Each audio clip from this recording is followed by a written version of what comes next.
आज की कथा में सुना रहे हैं कैसे हमारे आचरण ही हमें अच्छा और बुरा बना देते हैं। देवता और दैत्य एक ही पिता की संतान हैं और उनकी माताएं जो हैं वो भी आपस में बहन बहन हैं। उनकी माताएं एक पिता की संतान है, दक्ष की पुत्री। एक का नाम दिति और दूसरी का नाम अदिति। दक्ष की दोनों पुत्रियों ने महर्षि कश्यप जी के साथ विवाह कर लिया और कश्यप जी के जितनी भी संतानें हुई तो दिति के जो संतानें हुई वो दैत्य कहलाईं और अदिति के जो संतानें हुई वो देवता कहलाईं।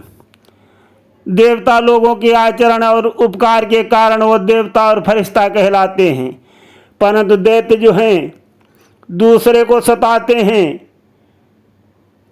उनके आचरण गलत होते हैं, इसलिए वो दैत्य कहलाते हैं और ईश्वर सदा देवताओं के पक्ष में रहता है। जब हिरण्याक्षय और हिरण्याकश्यप का नारायण हरि के द्वारा संहार हो गया तब राक्षसों की माता दिति जो है बहुत दुखी हुई। बहुत दुखी होकर के उसने अपने पति महर्षि कश्यप जी को बुलवाया। कश्यप जी आए तो देखा कि दिति जो उनकी पत्नी बहुत ही दुखी है।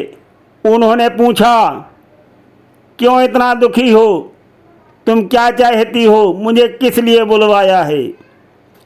दिति ने उत्तर दिया, बोली और कहा, मैं एक ऐसा पुत्र चाहती हूँ जो इंद्र का वध कर सके। इंद्र का नाम सुनते ही महर्षि कश्यप जी चौंक उठे, बोले इंद्र? दिति बोली, हाँ हाँ इंद्र इंद्र इंद्र, चिल्लाते चली गई। कश्यप जी बोले कि दोष क्या है इंद्र का? दिति ने फिर बहुत क्रोध भर के कहा, दोष दोष सारा दोष इंद्र का है।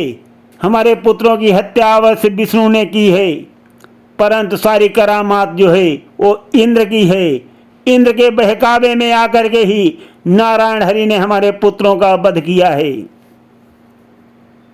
और अब जो है वो इंद्र को मरना ही होगा, इंद्र को मरना ही होगा। आप मुझे ऐसा पुत्र दो जो इंद्र का वध कर सके। इंद्र भी कश्यप जी के ही पुत्र थे और अपने पुत्र का वध करने के लिए हर कोई इंसान सोचता है। महर्षि कश्यप जी ने बहुत गहरी सांस ली। कश्यप जी ने बहुत ही समझाने का प्रयास किया और कहा कि वो भी तुम्हारी बहन का पुत्र ही है, परंतु दिति नहीं मानी। नहीं मानी, वो बोली कि मुझे और कुछ नहीं चाहिए, मुझे केवल इंद्र का वध ही चाहिए, मैं बहुत दुखी हूँ।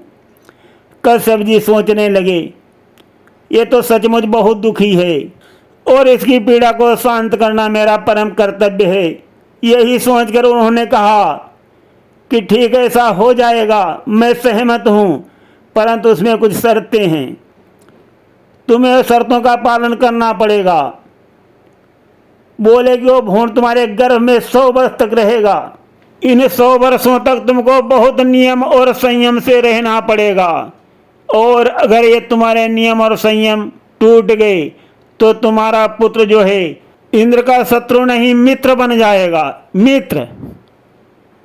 कश्यप जी की वाणी को सुनकर दिति बोली, मुझे कौन से नियमों का पालन करना पड़ेगा? ऋषि बोले, तुमको अशुद्धता से बचना होगा, साफ सफाई और पवित्रता से रहना पड़ेगा, अहिंसा का पालन करना पड़ेगा और सोने से पहले अपने पैरों को अच्छी तरह से धोकर के बिस्तर पर जाना होगा।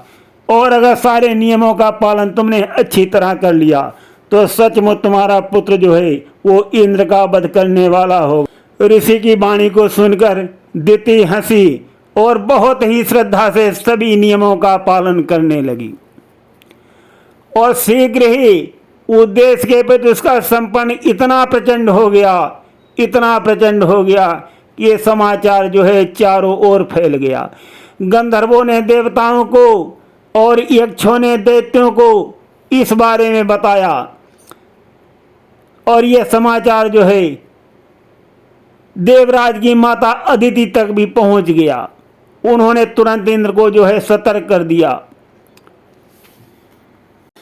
और देवताओं की माता ने देवराज को बता दिया कि दिति के गर्भ में जो पुत्र पल रहा है वो तुम्हारा काल है। देवराज को यह एहसास हो गया कि बहुत ही गंभीर संकट आने वाला है। उसने दैत्यों को आसानी से जीत लिया था, परंतु दिति जो है वो दैत्यों की माँ है और माँ का प्रेम जितना प्रबल होता है उतनी ही प्रबल उसकी घृणा होती है। इंद्र को ये बात बहुत भली भांति मालूम थी, उन्हें पता था। वो सोचने लगे अगर दिति माता कहीं अपने उद्देश्य में सफल हो गई तो देवताओं से सब कुछ छीन लेंगी, देवता सब असमर्थ हो जाएंगे, कुछ भी नहीं कर पाएंगे। वो उपाय सोचने लगे अब क्या किया जाए।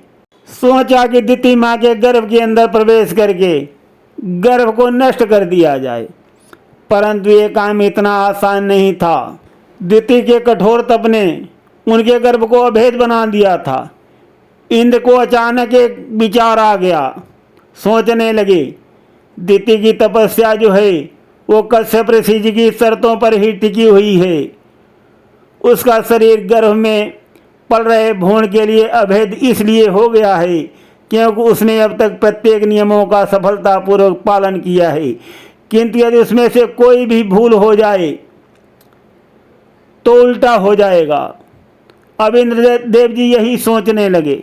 दिति के नियमों को भंग करने के लिए इंद्र जो हैं छुप करके धरती पर आ गए और उनके आश्रम के पास में रहने लगे। वो सदा इस बात का ध्यान रखते थे कि दिति कब कोई भूल कर दें, किंतु दिति की तपस्या पूर्णता दोष रहित थी। तपस्या उनकी जीवन शैली बन चुकी थी और वो कभी कोई भी नियमों में न तो त्रुटि करती थी और न भूलती थी, सभी नियमों को भली भांति पालन कर रही थी। देवराज इंद्र के मन में प्रतिदिन यही बात कौंधा करती थी कि आज भूल हो जाए, आज इनसे कोई भूल हो जाए, परंतु ऐसा नहीं होता था। और धीरे धीरे